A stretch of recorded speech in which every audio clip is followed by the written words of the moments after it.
오늘 예배 나오신 여러분 주님 이름으로 환영하고 축복합니다.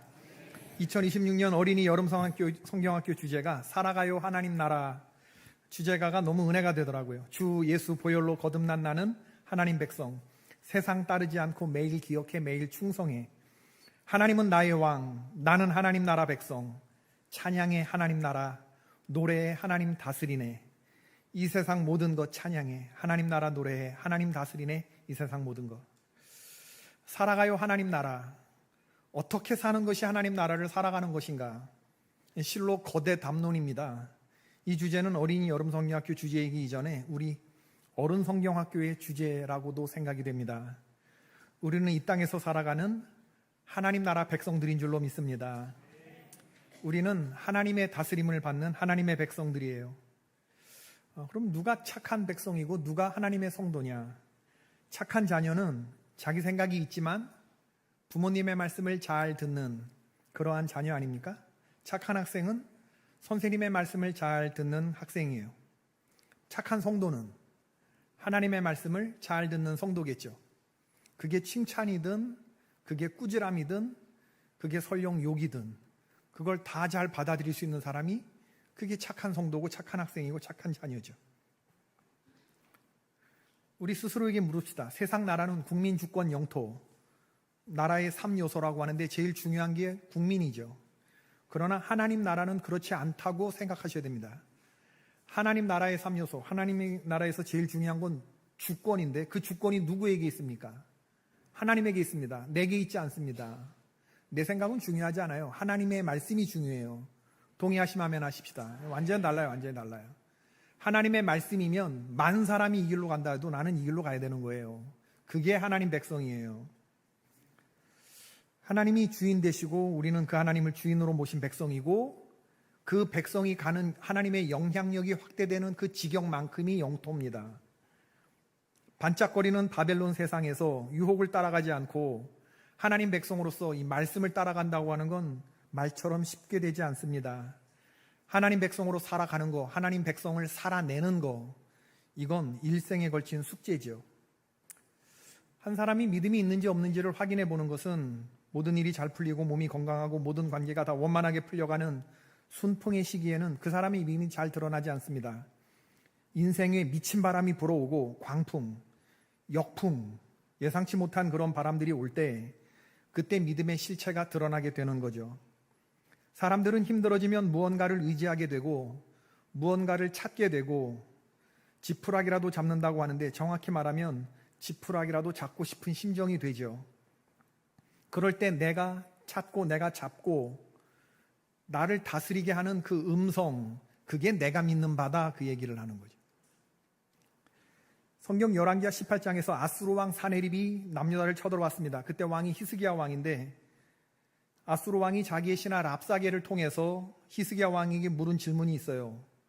남유다의 입장에서 보면 풍전등화와 사면초가와 같은 그런 상황이 된 상황인 건데 이건 마치 사탄 마귀가 하나님의 백성들에게 던지는 오만한 질문이기도 하죠.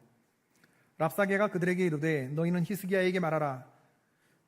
아수르의 대왕 사네립의 말씀이 네가 의뢰하는 이 의뢰가 무엇이냐? 네가 의뢰하는 이 의뢰가 무엇이냐? 네가 고난의 때에 누구를 의지하느냐? 그 질문을 하는 거예요. 사탄 마귀가. 그리고 그 의도는 너 사람 의지하는 거 다 안다. 넌 애굽 나라 의지하지 말고 나를 의지해라. 이게 아수르 왕의 교만한 말이죠. 요즘 새벽 기도 때 에스겔서를 묵상하고 있는데 에스겔서를 통해서 북이스라엘과 남유다의 멸망 그리고 그 이스라엘 나라 주변의 7개 나라 예컨대 모압, 에돔, 암몬, 두로, 시돈, 블레셋, 애굽 모든 나라들의 심판과 경고의 메시지를 주시는데 하나님이 이 모두를 다 싸잡아서 하나님이 경고의 말씀을 주시는 건 뭐냐면 너희들이 패망할 짓만 지금 골라가면서 하고 있다. 그럼 그들 나라가 왜 망하게 되었는가? 한마디로 교만해서입니다. 교만. 여러분, 교만은 쉽고 겸손은 힘듭니다. 교만은 내 스스로가 높은 체하고 자랑하고 뻐기고 그런 걸 말하는 게 아니에요. 반대로 겸손은 자기 자신을 낮추고 겸양을 떨고 그런 거 아닙니다. 성경적인 교만과 겸손을 가르는 원칙은 뭐냐면 하나님 있으면 겸손이고 하나님 없으면 교만한 겁니다. 하나님 없는 삶이 뭘 못하겠습니까? 하나님 없는 사람이. 내가 내 인생에서 주인 삼고 내가 내 판단, 내 경험 이거가 전부 다인 줄 알고 살아가는 삶, 그게 죄라는 거예요. 그게 우리 기독교적인 시각에서 보면 죄입니다. 하나님 의지하지 않고 내가 내 마음대로 사는 거, 내가 왕노릇하고 사는 거, 하나님 있다는 걸 믿지만 하나님을 의지하지 않는 거, 이게 우리 기독교 말하는 가장 심각한 죄. 동의하시면 아멘 하십시다. 예. 시기, 살인, 질투, 사람들이 죄가 뭐냐고 물으면 있다는 얘기하는데, 사람 사이에서 저질러지는 것이 아니라 죄는 근본적으로 하나님과 나 사이에서 이루어지는 근본적인 거예요. 하나님과 분리되는 거, 하나님 없는 삶을 사는 거, 내가 먼 타국에 가서 내 마음대로 하고 살고 싶어 하는 거, 그건 세상에선 죄라고 말하지 않지만 우리 기독교에선 가장 심각한 교만죄다. 오늘 애굽이 세상 나라를 상징하는데, 신약의 바벨론처럼 오늘 3절 말씀에 보면, 에스겔 29장 3절에 보면, 너는 말하여 이르기를, 여기서 너는 에스겔 선지자를 말하는 거죠. 하나님이 에스겔 선지자를 통해서 주 여호와께서 이같이 말씀하시되, 애굽의 바로 왕이여 내가 너를 대적하노라. 너는 자기의 강들 가운데 누운 큰 악어라. 스스로 이르기를 나의 이 강은 내 것이라. 내가 나를 위하여 만들었도다 하는지라. 강을 사람이 만들 수 있어요, 없어요? 없어요. 그런데 이 강을 내가 만들었대. 누가? 애굽의 바로 왕이 그렇게 말하는 거예요. 이건 애굽의 바로왕 파라오가, 호브라라고 하는 그 왕이 있었는데, 나일강에서부터 홍해에 이르는 관계용 운하를 완성하고 자만하면서 했던 역사적 사실을 가리키고 있어요. 아주 조그마한 운하를 만들어 놓고 이 강 내가 나를 위해서 만들었다, 이렇게 교만했다는 거지. 이걸 교만했다는 거지.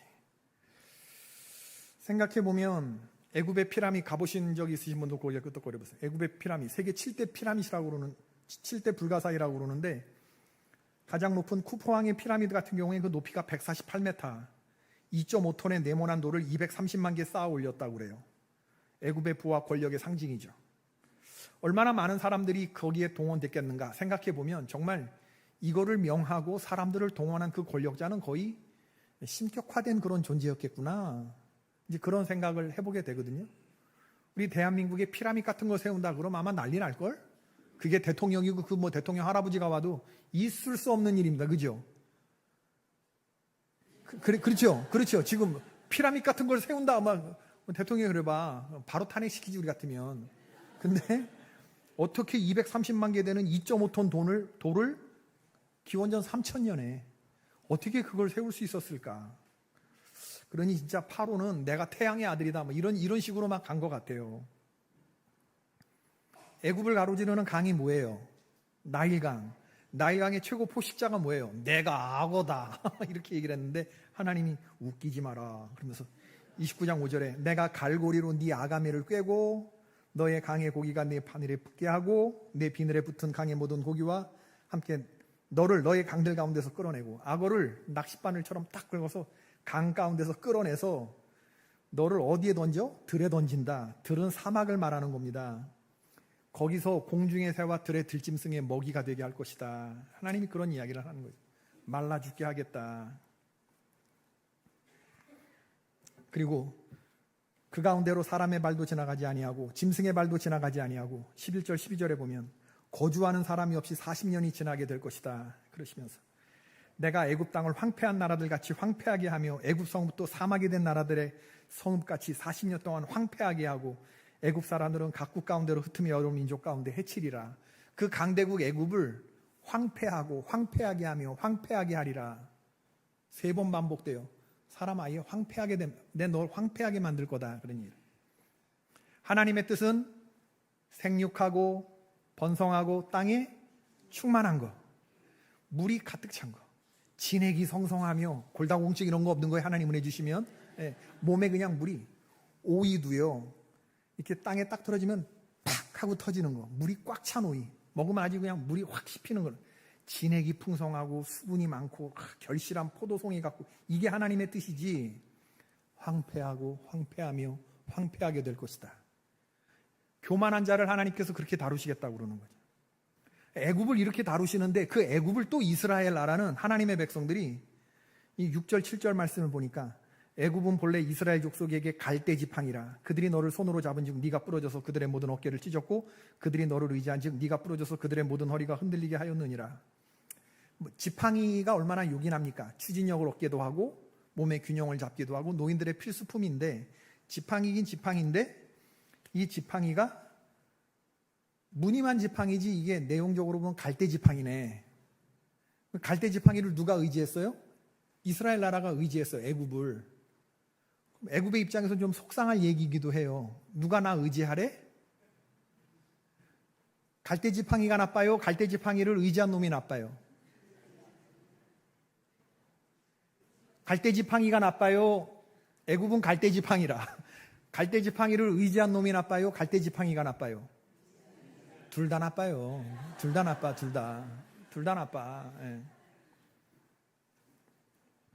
오늘 메시지는요, 애굽을 향해서 똑같은 메시지로 말씀하신 거지만 내가 너를 교만을 다룰 거다. 40년 동안 너네들이 뿔뿔이 흩어질 거다. 실제로 바벨론의 느부갓네살 왕의 5차 침공 때 완전히 바로의 그 길가미스 전투, 거기서 바로 느고가 완전히 패해서 고대 근동의 패권을 잃어버리죠. 역사적 사실을 말해주는 건데, 그래서 애굽의 백성들이 다 흩어져서 황폐하게 있다가 다시 모으기는 할 텐데, 그 모을 때는 강성한 나라가 된대요, 미약한 나라가 된대요. 미약한 나라가 될 것이다. 네가 어떠한 존재인지 내가 똑똑히 보게 해줄 거다. 하나님이 교만을 낮추시겠다. 그 얘기를 하는 거죠. 여러분, 우리 기억합시다. 하나님의 말씀. 어떤 사람은 병거, 어떤 사람은 말을 의지하나 우리는 여호와 우리 하나님의 이름을 자랑하리로다. 아멘. 방백들을 의지하지 말며 도울 힘이 없는 인생도 의지하지 말지니 그 호흡이 끊어지면 흙으로 돌아가서 당일에 그 도모가 소멸하리로다. 야곱의 하나님으로 자기 도움을 삼으며 여호와 자기 하나님에게 소망을 두는 자는 복이 있도다. 아멘. 이스라엘은 이 갈대 지팡이 같은 애굽을 시시때때로 의지했어요. 현실이 불만족스러울 때마다 약속의 땅을 떠나서 애굽으로 내려갔죠. 아브라함도 그랬고 이삭도 그랬고 야곱도 그랬고 이스라엘의 역대 왕들도 하나님의 백성이지만 힘들고 어려울 땐 이 애굽 나라를 가서 의지했단 말이에요. 애굽 나라를. 하나님이 군장 뺑뺑이를 40년 돌리는데 이 40년 뺑뺑이 돌지 않으려고 한다 그러면 하나님 앞에서 바짝바짝 엎드려라. 할렐루야. 하나님 앞에선 제가 늘 하는 얘기지만 맷집 있어야 돼요? 엄살 있어야 돼요? 엄살. 할렐루야. 하나님이 때리실 때 더 때려라. 더 때려라. 어? 당신 자식 죽지, 당신 백성 죽지, 내 백성 죽지 이러고 맞으면 더 맞습니다. 하나님이 몽둥이만 딱 들려고 하는 순간에 아이고 하나님 아이고 엄살이 있어야 돼요. 엄살이. 그래야 되는 거예요. 왕년에 어마어마했다고 자랑하는 분들 많이 보는데 아직 정신 덜 차린 분들이라고 생각이 되고, 왕년에 강했던 것을 자랑하는 게 아니라 현재 나의 약함을 자랑할 수 있어야 되고, 하나님이 나를 낮추셨음을, 나의 약함 속에서 그리스도의 강함을 자랑하시기를 축원합니다. 여호와께서 이같이 말씀하시되 지혜로운 자는 그의 지혜를 자랑하지 말고 용사는 그의 용맹을 자랑하지 말고. 아니, 용사한테 용맹 자랑하지 말라고 그러면 뭘 자랑하라는 겁니까? 장기판에서 차 뛰고 뛰면 뭐 갖고 뚜라는 거예요. 부자는 그의 부함을 자랑하지 말래요. 아니, 부자가 돈 자랑하지 그럼 뭘 자랑해? 근데 자랑하는 자는 이것으로 자랑할지니 곧 명철하여 나를 아는 것과 여호와 하나님을 아는 것이 지혜의 근본입니다. 그 하나님을 자랑하는 인생 되시기를 축원합니다. 나는 이 일을 기뻐하노라 여호와의 말씀이니라. 그럼 지난주에 금요기도회에서 살아가요 하나님 나라, 어린이 여름성경학교 주제이기도 한데, 그럼 하나님 나라를 살아가는 그 백성의 단적인 모습이 뭐냐, 우리한테 좋은 샘플을 하나 보여주셨어요. 사울이, 위대한 전도자 신약의 사울, 바울이 회심하기 전에 이름이 사울이었는데 유대교 열성당원이었거든요. 그런데 율법을, 유대교 사람들에게는 자랑이 그 할례와 율법, 장로들의 유정과 전통인데 이걸 아무것도 아니라고 말하고 예수 그리스도의 보혈만이 최고라고 말하는 이 예수 도당파를 도대체 놔둘 수가 없었던 거예요. 그래서 이걸 다 잡아 죽였던 거고, 스데반 죽이는데 앞장섰던 사람이고, 그럴 때 스데반의 박해를 피해서 예루살렘에 있던 기독교인들이 다 콩튀듯 튀어버렸어요.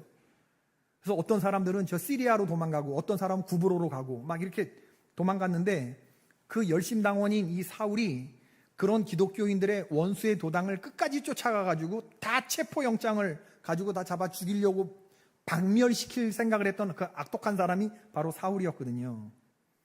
체포영장 가지고 시리아 다메섹으로 가는데 호련히 하늘로부터 강렬한 빛과 함께 부활하신 예수님을 만나죠. 유명한 사건입니다.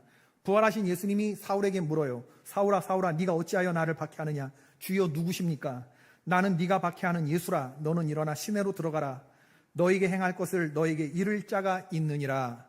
사울이 눈을 멀어버려요 그때. 그리고 사울 동안 먹지도 마시지도 못하는, 사람들의 손에 이끌려서 다메섹으로 들어가는 이런 상황이 돼버리는데, 주님은 사울이 그러고 있는 동안에 아나니아라고 하는 다메섹에 있는 어떤 한 교회 사람을 준비시키시죠. 그럼 이 아나니아가 누구냐? 사도행전 22장 12절에 보니까 율법에 따라 경건한 사람으로 거기 사는 모든 유대인들에게 칭찬을 듣는 사람이었다. 성경이 말하는 그 한 사람에 대한 최고의 칭찬이 뭐냐? 그는 경건했다. 그는 칭찬받는 사람이었다. 그죠? 세상도 그렇고 교회도 그렇습니다. 세 부류의 사람이 있다고 생각이 돼요. 칭찬 듣는 사람, 칭찬도 욕도 안 먹는 사람, 욕만 먹는 사람. 칭찬 듣는다는 건 참 어려운 일입니다, 여러분. 특히 믿음의 공동체, 우리처럼 사람 보는 눈이 날카롭고 박하기 짝이 없는 우리가 누구 잘 칭찬 안 하는데, 칭찬하는 사람 우리 교회에 있어요, 없어요? 생각나는 사람이 있어요, 없어요? 저도 있는데, 저도 있어요. 경건하고 칭찬 듣는 사람 우리 교회도 있어요. 정말 성도 같은 그런 사람이 있죠. 아나니아가 그런 사람이었다는 거예요. 율법에 따라 경건한 사람이었고 칭찬 듣는 사람이었고. 근데 하나님이 사울이 눈멀어 있는 그 사흘 동안의 시간 동안에 이쪽에서 아나니아를 준비시키는 거예요. 아나니아야, 주여 제가 여기 있나이다. 일어나 집가라 하는 거리로 가서 유다의 집에서부터 온, 그러니까 예루살렘서부터 시리아 국경을 넘어서 온 사울이라고 하는 사람을 찾으라. 그가 지금 기도하는 중에 있다. 그가 아나니아라 하는 사람이 들어와서 자기에게 안수하여 다시 보게 하는 것을 보았느니라 하시거늘. 아나니아가 사울 찾아가서 보게 하기 상황 이전이에요, 이후에요? 이전이죠. 이전이. 아나니아가 사울에게 가서 눈 뜨르게 하는 거를 이렇게 실행하기 전인데, 주님은 그거를 과거 완료형으로 얘기를 해버려. 그냥 무슨 얘기를 하려고 그러냐면, 주님의 바쁘신 심정은 알겠지만 나랑 의논했어야지. 내가 그렇게 안 하면 어떻게 해? 그잖아요? 그렇지 않아요? 여러분 같으면 여러분 그렇게. 지금 사울은요, 체포영장 갖고 오는데 그 체포영장 제일 첫 줄에 누구 이름이 있을까? 시리아 다메섹에 아나니아 있었을까? 아나니아. 그 다음에 교인들 이름이 쭉 있었을 텐데, 누가 누구를 찾아가래요? 사울이 아나니아 찾아갑니까? 아나니아가 사울을 찾아갑니까? 주님 말씀에. 제 말은 여러분 같으면 할 수 있겠어요? 우리 교회는 할 수 있을까? 주님이 이런 말씀을 우리에게, 아나니아 일어나 너 사울을, 나를 잡아서 죽이겠다고 오는 사람을 찾아가서 그의 눈을 뜨게 해주고 그를 잘 돌봐줘라. 성령 충만하게 해라. 여러분에게 그런 얘기 했다고 했을 때 아멘 할 수 있겠냐는 거예요.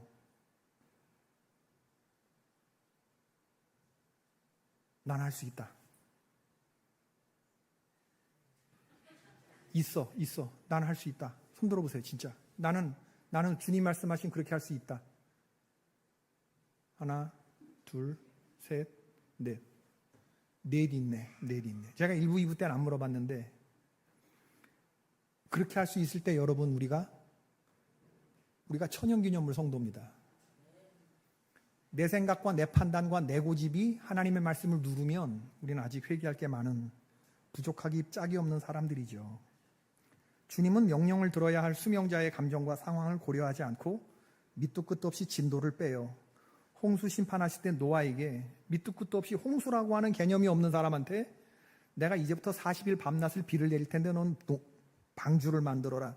그리고 만들으라고 하는 배가 135m짜리 배를 만들으려니 이삿짐 챙겨서 밑도 끝도 없이 내가 지시하는 땅으로 가라는 게 그게 부족 사회에서 쉬운 얘기냐고. 그런, 내가 싫어하는 나라 아수르의 성읍 니느웨를 구원하시고자 하나님께서 요나를 부르셨을 때 그게 아멘이 쉽냐고요.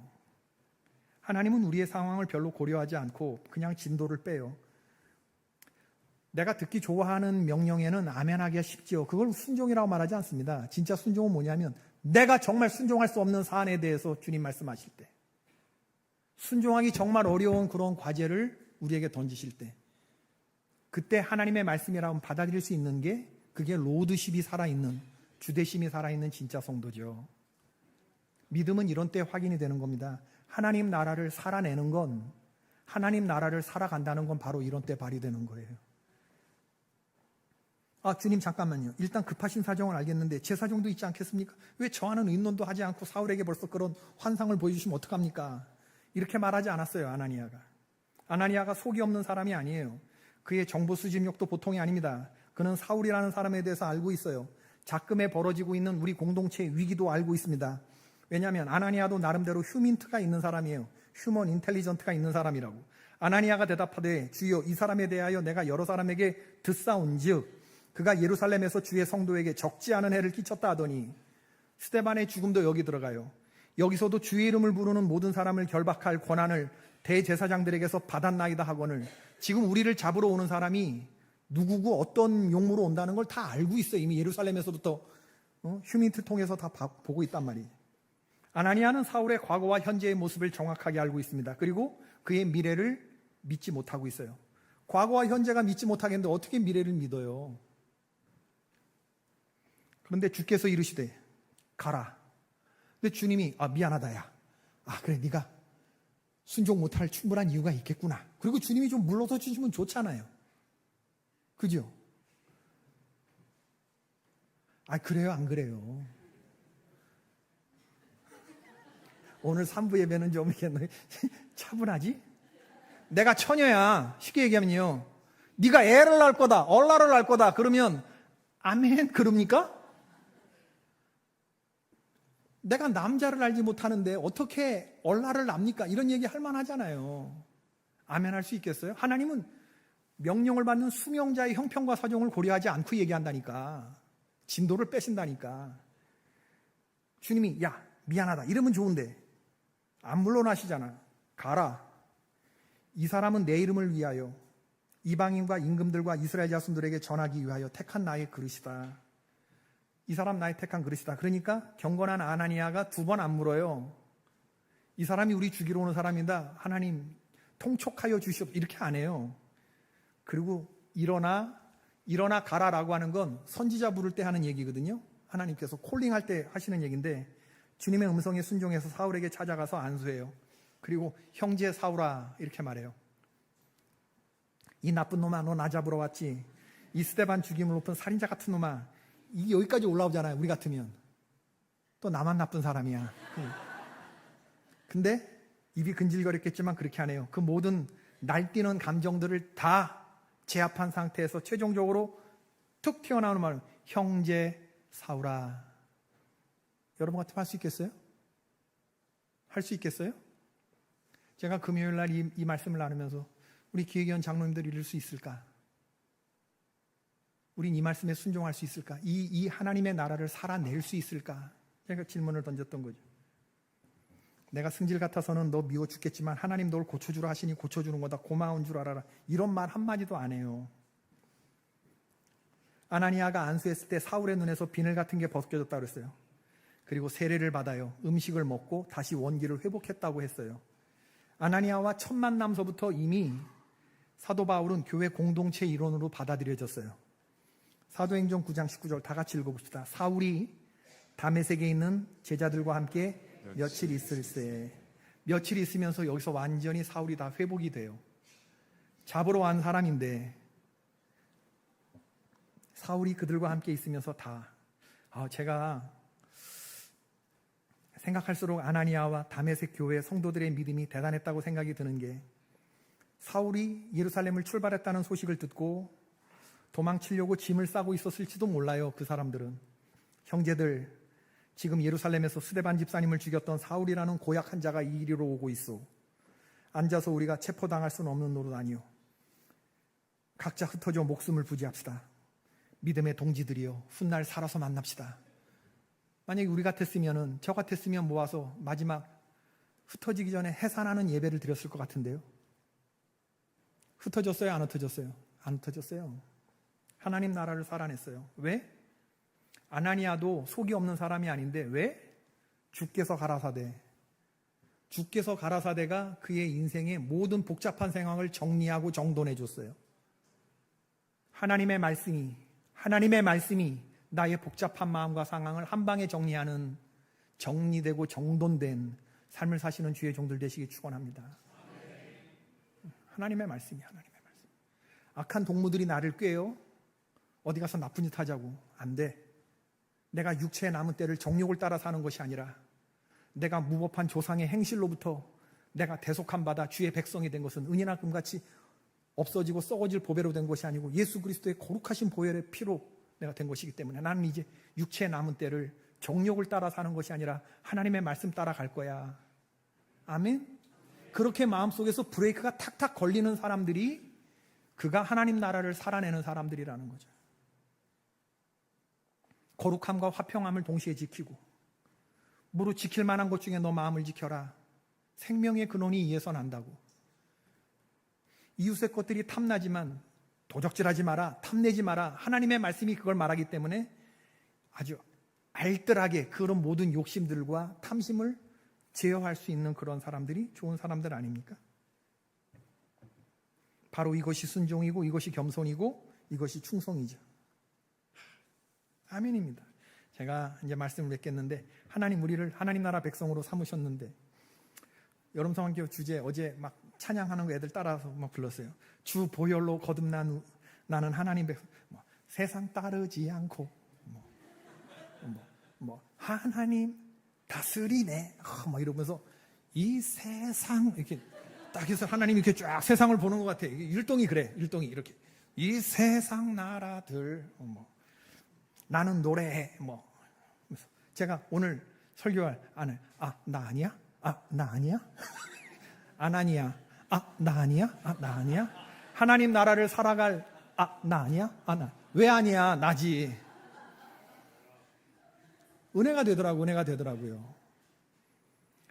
하나님 나라를 살아간다는 게 뭐예요? 목숨을 거는 겁니다. 나를 잡으러 오는 사람, 내가 만약에 잘못 본 거면 어떻게 해? 이건 지금 죽으려고 자살행위 하러 가는 건데, 사울을 찾아간다고 하는 건. 그러나 하나님이 가라고 하니까 그 말씀 듣고 이게 세상 사람들 어떻게 흉내내, 이 경지를. 주 보혈로 거듭난 사람들만이 가능하죠. 하나님이 나의 왕이시고 살든지 죽든지 영광 받으실 분은 하나님이시다고 이미 삶이 결정이 난 사람, 생명 하나님께 맡기고 살아가는 사람의 텐션인 거죠. 이거 흉내내야 우리가 하나님의 공동체가 될 수 있는 겁니다. 위기의 순간에 별별 마음이 다 들끓죠. 염려되고 걱정되고 두렵고 외롭고 머리 아프고 분노하고 좌절하고 사탄 마귀 졸개들이 별의별 마음들을 다 1000가지 만가지 마음을 넣어주는데, 이게 우리 생각과 마음과 입술, 이 영적 가장 치열한 전쟁터 세 군데인데, 여기서 막 안방 도나들듯이 그냥 지들이 돌아다닐 때, 이럴 때 잘 분별이 되고, 하나님의 사람은 그때 기도하죠. 나사렛 예수 그리스도 이름으로 명하노니 모든 감정들은 떠나갈지어다. 예수 그리스도 이름으로 명하노니 모든 악하고 더러운 생각들은 내게서 떠나갈지어다. 하나님의 아들 우리 주 예수 그리스도여, 종을 불쌍히 여기소서. 그때 이 모든 감정들을 압도하는 그리스도의 평강이 우리의 마음을 밀고 들어옵니다. 이건 내 안에서 만들어지는 게 아니라 하나님 나라로부터 다운로드 되는 거예요. 기도하시기를 바랍니다. 갈대 지팡이 같은 거 찾으러 다니지 마시고 지금 있는 우리의 자리를 강력하게 만드시기를 바랍니다. 악한 것들이 만지지도 못할 거예요. 하나님께서 지켜주실 겁니다. 걱정하지 마, 두려워하지 마. 지금 너와 함께한 사람이 대적들의 숫자보다 많다. 이게 하나님의 사람들이 보는 분별력이죠. 이게 안 보이니까 사람 따라다니고 갈대지팡이 의지하고 다니는 것인데, 주님, 내 형편을 아시는 주님, 하나님의 아들 우리 주 예수 그리스도의 종을 긍휼히 여기소서라고 기도할 때, 하나님께서는 힘되는 사람 쫓아다니는 게 아니라 우리가 지금 있는 이곳을 나를 강력하게 만들고 나의 교회를 강력하게 만들어 주실 거예요. 사무엘상 19장에 보면 사무엘 선지자의 고향이자 주된 사역지 라마라고 하는 곳에 나요시라는 곳이 있었어요. 여기에 다윗이 숨어들었을 때 사울왕이 다윗을 잡으려고 군사를 보냈는데, 이 군사들이 그 지역에 올 때마다 하나님의 영이 임하는 거예요. 그래서 다윗을 못 잡아오고 오히려 잡아오는 놈이 은혜 받고 돌아가네. 은혜 받고 사울왕이 이 나쁜 놈들 그거 잡아오는 사람 하나 제대로 못 잡아온다고 자기가 직접 봤어. 어떻게 됐어요? 사울왕까지도 하나님의 영이 임해서 성령 충만해서 예언도 하고 그런 일이 일어났는데, 우리 교회가 그런 것이 되기를 축원합니다. 하나님의 영으로 충만한 사람들이 되어서, 할렐루야, 나니아 같은 사람, 나니아 같은 사람이 충만히 일어나서 악한 사람들이 와서 건들지도 못하는 그러한 공동체, 주님이 가라 하시고 주님이 그렇다고 하시면 그런 줄로 아는 그러한 성도들, 순종과 헌신과, 이게 충성의 백성들인데, 내 생각, 내 고집, 내 경험이 아니라 주님이 그렇다고 하시면 그런 줄로 믿고 우리가 사랑과 평화와 사랑의 공동체라고 한다 그러면 이거 살아내는 바로 그러한 교회, 그것을 하나님이 기뻐하시지 않을까. 아멘이십니까? 우리 찬양 부르십시다. 말씀 앞에서 말씀 앞에서 경외함으로, 말씀 앞에서 경외함으로 주께 홀로 섭니다. 생명의 말씀 읽고 순종해 주를 예배합니다. 기록된 말씀 힘이 있어서 진리로 우리 거룩해 하며, 거룩한 말씀 세세 영원히 복음이 되어 말씀하시네. 하나님 말씀에 두려워 떠는 자, 그 말씀에 생명을 거는 자 한 사람 찾으시는 주님의 약속을 믿어. 하나님 말씀에 운명을 거는 자, 순종하며 주 따라가는 자, 영원한 하나님 나라 이뤄갈 주의 교회요. 주 말씀은 우리를 구원이라. 주 말씀은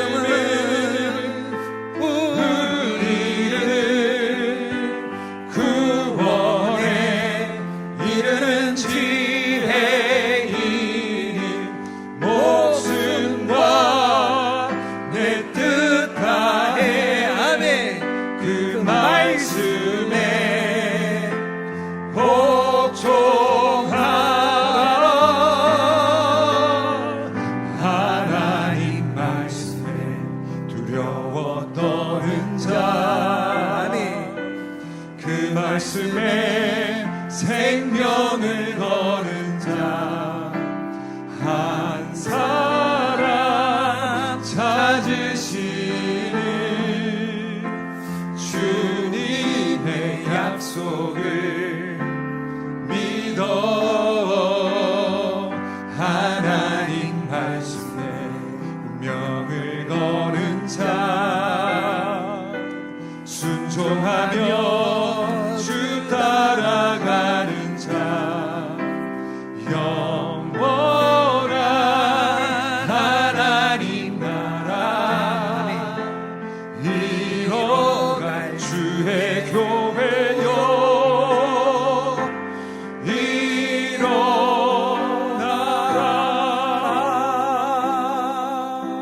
아멘.